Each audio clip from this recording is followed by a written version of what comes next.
Hi, welcome to another walk in the Carpenter shop where we're together learning some things that hopefully make us stronger spiritually, mature us maybe just a little bit, make us wiser than we were when we started. One of the great preachers of old, I've referred to him many, many times in Carpenter shop and in other places, is Charles Haddon Spurgeon.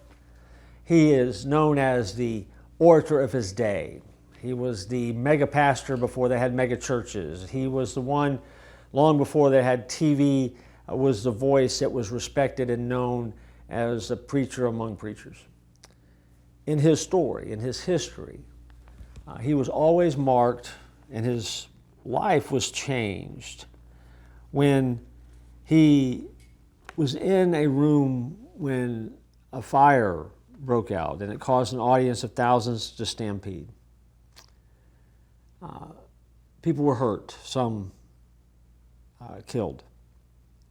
And many in the press blame Spurgeon, even though he didn't have anything to do with it, even though it wasn't his doing, wasn't his making. The event that he was at, it was a fire.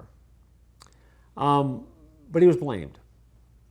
And he internalized that, and his anxiety and depression and self-doubt were peaked. Now, he struggled with anxiety, depression, and self-doubt long before this event took place, which also is a great lesson that one of the great spiritual leaders that we know of throughout history dealt with some of the same problems that you and I might deal with. If you deal with depression or anxiety or self-doubt, I mean, that tends to be normal.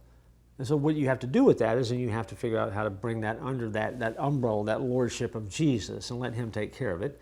Spurgeon did, but he battled it. And according to stories, he wept and wept for days after the event and thought he couldn't go on.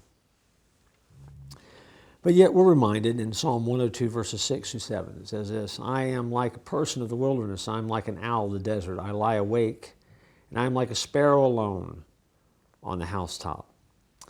It is that moment where we are reminded that while we are humbled at times and while we are overwhelmed, we're not left alone.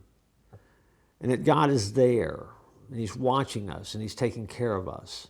And we have to endure the feelings and we have to endure the pain, but at the same time, we also have the joy of knowing that it's for a short season and that God really is God and he's in charge.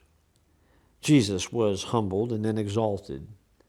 In our lives, there's going to be ups and there's going to be downs where we're humbled and then exalted.